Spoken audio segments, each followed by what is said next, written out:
Hello friends, मैं हूं आपके सामने गौरव मिगलानी। इस वीडियो में हम इन्वेंट्री टर्नओवर रेशो के दो क्वेश्चन सोल्व करने जा रहे हैं। तो टॉपिक स्टार्ट करने से पहले मैं आपको बता देता हूं, हमारी इसी वीडियो के डिस्क्रिप्शन बॉक्स में अकाउंटिंग रेशोज की कंप्लीट प्लेलिस्ट दी हुई है, जिसमें से आप बाकी के टॉपिक्स भी आसानी से कवर कर सकते हैं। तो आइए अब हम चलते हैं हमारे फर्स्ट क्वेश्चन की ओर। रेवेन्यू फ्रॉम ऑपरेशन मतलब सेल हमको फाइंड आउट करनी है। ग्रॉस प्रॉफिट का अमाउंट कितना है फाइंड आउट करना है। क्वेश्चन में हमारे पास एवरेज इन्वेंट्री गिवन है, इन्वेंट्री टर्नओवर रेशो गिवन है, सेलिंग प्राइस क्या है 25% ऑन कॉस्ट, 25% अबव कॉस्ट। तो हमको जैसा कि इन्वेंट्री टर्नओवर रेशो दिया हुआ है, तो सबसे पहले हम इन्वेंट्री टर्नओवर रेशो का फॉर्मूला देख लेते हैं। Is equal to cost of revenue from operation divided by average inventory. तो हम यहां क्या करेंगे, इन्वेंट्री टर्नओवर रेशो का जो दिया हुआ है वो हम यहां पुट कर देते हैं। एवरेज इन्वेंट्री कितना गिवन है 80,000। Cost of revenue from operation मुझे इस क्वेश्चन में फाइंड आउट करना होगा क्योंकि हमारे पास गिवन नहीं है। तो हम क्या करेंगे 80,000 को 6 से मल्टीप्लाई कर देंगे, तो हमारे पास क्या आ जाएगा cost of revenue from operation आ जाएगा। दैट इज अगर आप 80 को 6 से मल्टीप्लाई करेंगे तो हमारे पास आ जाएगा 4,80,000, 4,80,000। ध्यान से देखिए, मैंने सिंपल सी क्रॉस मल्टीप्लाई की है, ये आइटम यहीं रखी हुई है, ये आइटम इससे जाकर क्रॉस मल्टीप्लाई हो गई, तो ये आइटम एज इट इज रखी रह गई, ये 86 से जाकर मल्टीप्लाई होकर 4,80,000 आ गया। अब क्वेश्चन में ध्यान से देखिए हमारे पास क्या गिवन था, ये कह रहा था कि जो सेलिंग प्राइस है ना वो 25% कॉस्ट का है। तो कॉस्ट तो अपन ने निकाल ली, अब कॉस्ट निकाल ली तो अपन ने क्या करना है सेलिंग प्राइस निकालना है।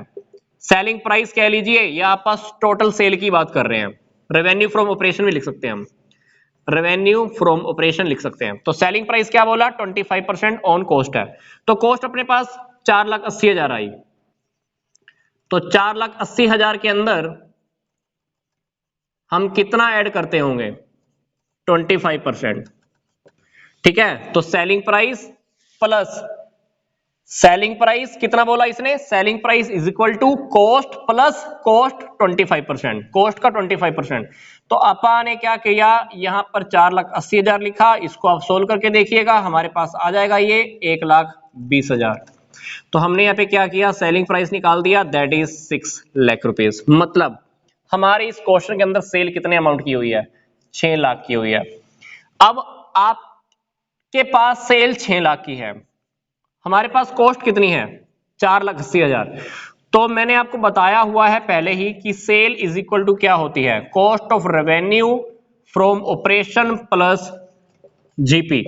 तो यहां पर हमारे पास सेल का अमाउंट आ चुका है that is 6 lakh. Cost of revenue from operation भी हम फाइंड आउट कर चुके हैं दैट इज 4,80,000 प्लस जीपी मुझे पता नहीं है, जीपी का अमाउंट आप आसानी से फाइंड आउट कर पाओगे जब 6 लाख में से हम 480 को माइनस कर देंगे तो हमारे पास जीपी का अमाउंट आ जाएगा 1,20,000 रुपए। तो इस क्वेश्चन में हमें कौन सी टेक्निक को फॉलो किया है ध्यान से देखते हैं। मैंने बस फॉर्मूला लिखा जो मेरे पास गिवन था, ये दोनों आइटम्स गिवन थी, मैंने पुट की, मेरे पास cost of revenue from operation आ गया दैट इज 4,80,000।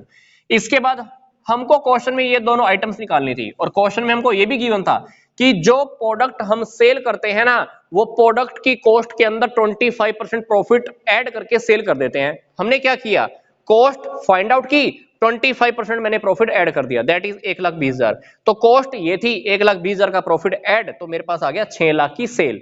तो 6 लाख की सेल को हम रेवेन्यू फ्रॉम ऑपरेशन कह सकते हैं। तो रेवेन्यू फ्रॉम ऑपरेशन ये आ गई, कॉस्ट हमारे पास ये थी, दोनों का डिफरेंस क्या हुआ जीपी हुआ, जीपी हम ऑलरेडी फाइंड आउट कर भी चुके थे, तो हमने यहाँ पे जीपी का अमाउंट भी निकाल लिया और रेवेन्यू फ्रॉम ऑपरेशंस भी फाइंड आउट कर लिया।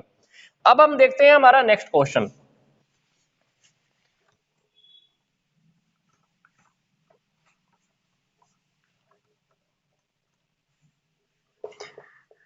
नेक्स्ट क्वेश्चन के अंदर हमारे पास एवरेज इन्वेंट्री गिवन है दैट इज 95,000। कोई नहीं यहां लिख लेते हैं, इन्वेंट्री टर्नओवर रेशो भी गिवन है 3 टाइम्स, लिख दिया।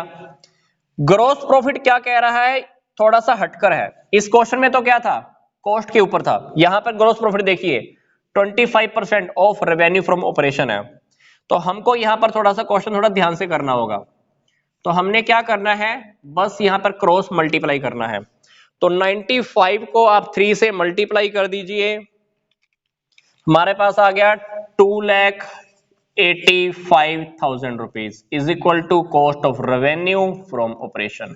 ये यही रखा रह गया, 95 को मैंने ऊपर मल्टीप्लाई में डाल दिया, ये हो गया 2,85,000। बोले तो मैंने जो प्रोडक्ट सेल किया है वो मेरे लिए 2,85,000 रुपए का था। अब बात ये आ रही है कि मेरा जो ग्रॉस प्रॉफिट है वो सेल का 25% है। तो यहां पर एक मैं छोटी सी टेक्निक को फॉलो कर रहा हूं, ध्यान से देखिए। इस क्वेश्चन में भी मुझे सेल फाइंड आउट करनी है, मैं आपको फिर से बता रहा हूं। इस क्वेश्चन में मुझे सेल्स निकालनी है और जीपी का अमाउंट निकालना है, ठीक है, ध्यान रखिएगा। तो मैं यहां पर सेल्स का फॉर्मूला लगा रहा हूं। सेल्स का फॉर्मूला क्या होता है, सेल्स को हम रेवेन्यू फ्रॉम ऑपरेशन भी कहते हैं। अब इस क्वेश्चन में देखिए gross profit revenue from operation का कितना है 25%। तो मैं रेवेन्यू फ्रॉम ऑपरेशन को 100 मान लेता हूं।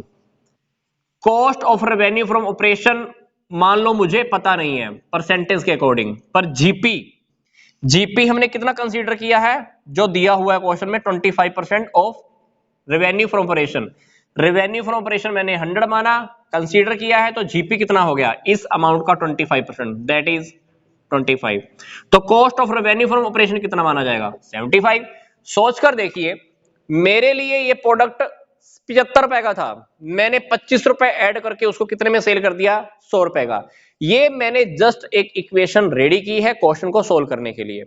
पर ध्यान से देखिए, क्वेश्चन में परसेंटेज के अकॉर्डिंग रेवेन्यू फ्रॉम ऑपरेशन कितनी है 75%, पर यहां पर cost of revenue from operation money में कितनी दी हुई है 2,85,000। तो आप यहां पर 75,000 अगर हमको cost of revenue from operation percentage में दी है, परसेंटेज में अगर cost of revenue from operation अगर 75% है, तो मनी में कितनी गिवन है 2,85,000। तो आप क्वेश्चन में क्या कीजिए, सेल्स को आपने क्या माना है 100। तो सेल्स अगर परसेंटेज में 100% है तो रुपीज में कितनी है हमको पता नहीं है। तो हमको क्या करना होगा, 75 को यहां रखना होगा, 100 से आप मल्टीप्लाई कर दीजिए। यहां पर मैंने सिंपल सा मैथमेटिक्स यूज किया है, मैं आपको फिर से बता देता हूं। मैंने सेल्स को 100 कंसीडर किया, जीपी हमको कहा गया था कि 25% इसका है, तो हमने क्या किया, इसको अगर 100 कंसीडर किया तो ये क्या हो गया 25। तो इन दोनों के बीच का जो डिफरेंस होता है वो अल्टीमेटली क्या बन गया 75 बन गया। तो 75% के अकॉर्डिंग, या वैसे ही कह लीजिए हमारे पास गिवन है, हमने ये निकाला 75 रुपीज में कितना बन गया हमारे पास 2,85,000। सेल्स को मैंने अगर 100% के अकॉर्डिंग कंसीडर किया तो रुपीज में कितना है, हम सोल्व करके देख लेते हैं। आप 285 को 75 से डिवाइड करके देख लीजिए, हमारे पास आ गया ये। कहने का क्या मतलब है कि हमारे पास सेल का अमाउंट आ जाएगा 3,80,000 रुपए। आप इस इक्वेशन को सोल्व करके देखिएगा, हमारे पास 3,80,000 रुपए सेल्स का अमाउंट आ जाएगा। तो कहने का क्या मतलब है, सेल हमने कितने की है 3,80,000 की। जो सेल मैंने 3,80,000 की है उसके ऊपर कॉस्ट हमारी कितनी आई थी 2,85,000 रुपए। तो इन दोनों का डिफरेंस क्या हुआ, इन दोनों का डिफरेंस हमारा डेफिनेटली जीपी हुआ, जो कि हमने ऊपर भी लिखा था। तो यहां पे मैं लिख देता हूं जीपी, ग्रॉस प्रॉफिट। क्वेश्चन में मुझे सेल निकालनी थी, जीपी निकालना था। यहां पर देखिए ध्यान से, मैंने क्या टेक्निक यूज की है, फिर से मैंने यहां पे सेल लिख दी 3,80,000, ये हम ऑलरेडी फाइंड आउट कर चुके हैं, प्लस जीपी। जीपी को निकालना है तो आपको क्या करना होगा, 3,80,000 में से 285 माइनस करने होंगे, तो अल्टीमेटली जीपी आपके पास 95,000 आ जाएगा। क्वेश्चंस 10% आपका अकाउंट्स के ऊपर बेस है, क्वेश्चन 10% आपका अकाउंट्स से रिलेटेड है, 90% इस टाइप के क्वेश्चंस के अंदर हमको मैथमेटिक्स ही यूज करना होगा। अगर मैथमेटिक्स को थोड़ा सा समझ जाते हो तो ये क्वेश्चंस घुमाने सोल्व करने हमारे लिए बिल्कुल भी मुश्किल नहीं है। तो वीडियो खत्म करने से पहले मैं आपको फिर से कहना चाहता हूं, इस वीडियो के डिस्क्रिप्शन बॉक्स में अकाउंटिंग रेशोज का प्लेलिस्ट दिया हुआ है। आप बाकी के क्वेश्चंस देखिए, बाकी के क्वेश्चंस की मैथमेटिक्स प्रॉब्लम्स को भी देखिए, ताकि आप आगे क्वेश्चंस और ज्यादा अच्छे से समझ पाएंगे। इन क्वेश्चंस के अंदर मैं मोस्ट प्रोबेबली मैथमेटिक्स की टेक्निक्स को फॉलो करके क्वेश्चन सोल्व करना सिखाता हूं। तो मिलेंगे अब हम नेक्स्ट वीडियो में। यहां तक का वीडियो देखने के लिए आपका धन्यवाद।